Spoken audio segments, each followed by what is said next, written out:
One day, Diesel was making his way to Brendam Docks to help out with some extra work, while Porter was at the steamworks getting his smoke box inspected. Ahoy there, Diesel! Glad to have you on board with us! I'm not. Now, I know you've had your fair share of, accidents while at the docks, but I'll be keeping an eye on you. So no funny business, matey. Yeah, whatever. Oof! Hey! Watch it, tiny wheels! Oh, that wasn't me. That was Ben. What? How could that be me? I'm right here beside you. Yes, it was. No, it's not. Yes, it was. So would you too, or Sir Tumbleman will make you walk the plank if you keep this behavior up. Yes, Salty.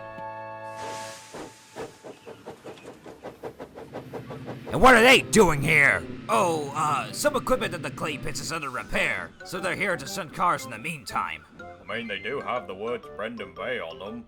Oh, goody. Now, I know Bill and Ben can be quite cheeky at times, but they do mean well. Just don't get tangled up in their pranks, me hearty.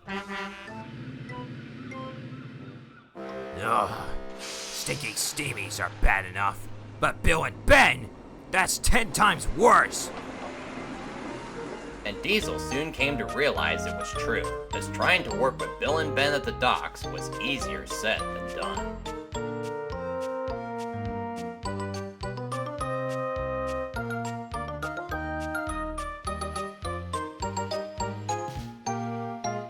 During nighttime, Salty had gathered Diesel, Bill, Ben, and the others for another one of his stories.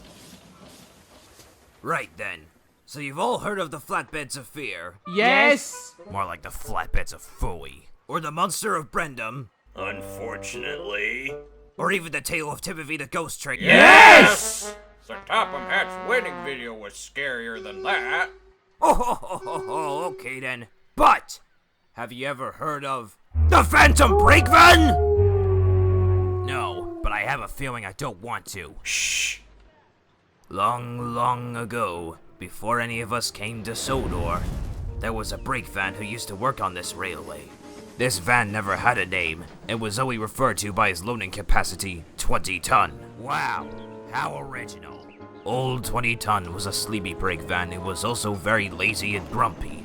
Engines who took him out on a bout often found the strain of working with him. His brakes would slip on, causing trains to run late. And all the engines and crew didn't like having to put up with his laziness and grumpy attitude. Not even other troublesome brake fans among him could get along with him. Then one night, old 20 ton was added to the back of a midnight goods train bound for the mainland. He grumbled as a little tank engine shunted him to the back of the train. As the midnight goods made its way up to Gordon's Hill, the coupling in the middle of the train started to give way, until... Snap! The coupling broke! An old 20 ton along with the other cars started rolling down the hill. The conductor tried to put on the brakes, but 20 ton couldn't reply. He was fast asleep. So we had to jump clear as old 20 ton and the cars came off the rails. The van woke up, but he could do nothing but scream as he and his cars plunged into the sea below. The sleepy van and his cars were never seen again. But every year, on the date of the accident, many hitchhikers and railway crew could tell you that when the fog is thick and the air is cold, you could see old 20 ton, now known as the Phantom Brake Van, rolling down the hill of his cars, as a warning to others. Bill and Ben were left frightened by Salty's story. Even Edward and Boko were disturbed. Oh my.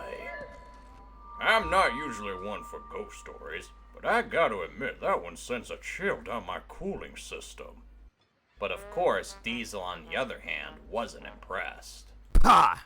What a lot of whiffs waste dump. I've heard scarier stories told by Paxton. I'd be careful what you say there, Diesel, for who knows if the Phantom Brake Van might be listening. He never took too kindly to rude engines, you know.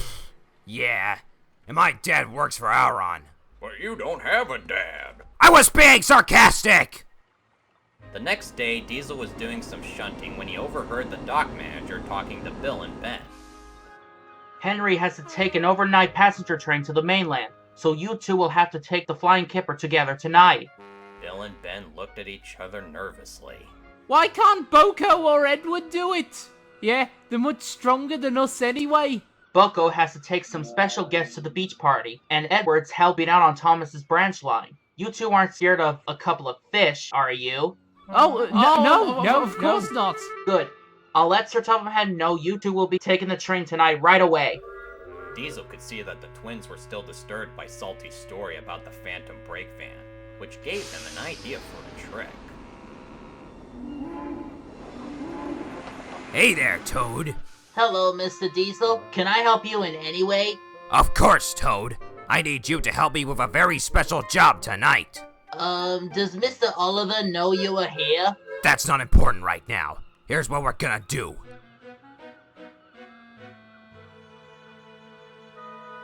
That night, Bill and Ben were coupled up to Henry's flying kipper, ready to go. Oh, do you think we'll see the Phantom Brake Van tonight? Nah, that sort of thing only happens in mediocre train computer game videos on the interwebs. Well, yeah. Wait,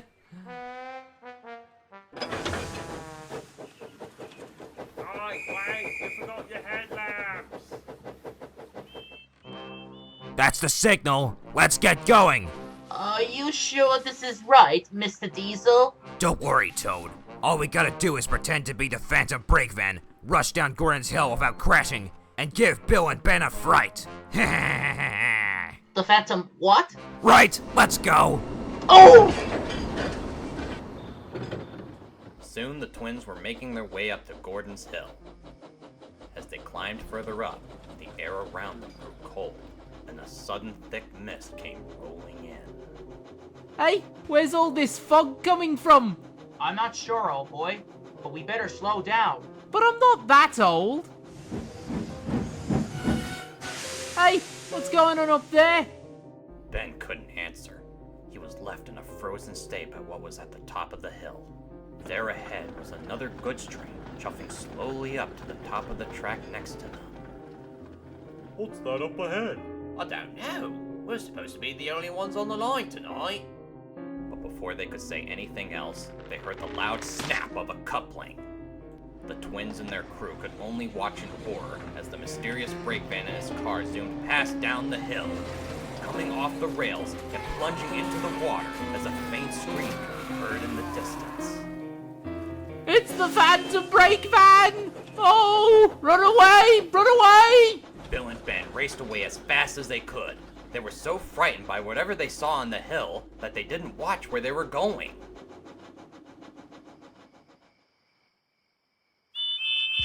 Huh?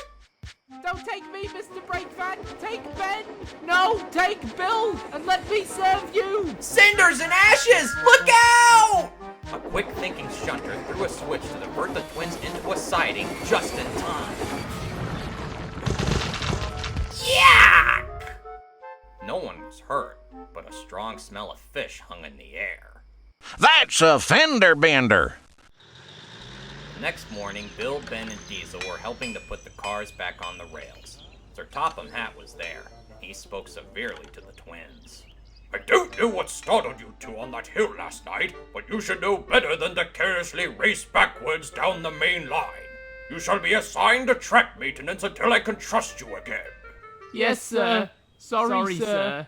And as for you, Diesel, I should have known you'd taken Oliver's brake van without permission and go lollygagging on the main line. Bill and Ben looked at Diesel suspiciously. You have been a great disappointment to me. For that, you shall be shunting cars at the waste dump for the rest of the month. Is that clear? Yes, sir.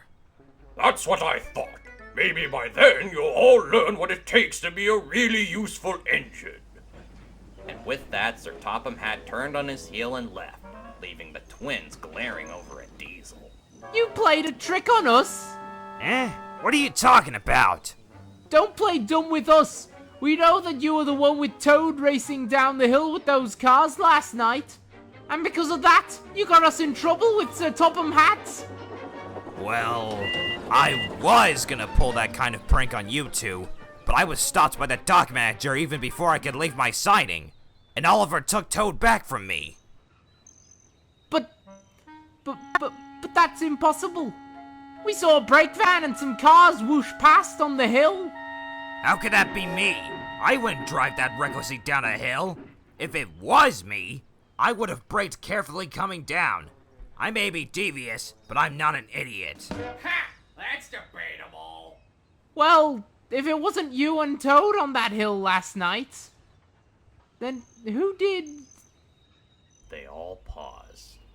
And from that day onward, the twins have kept silent, for they most undoubtedly had encountered with the ghostly spirit of Old 20.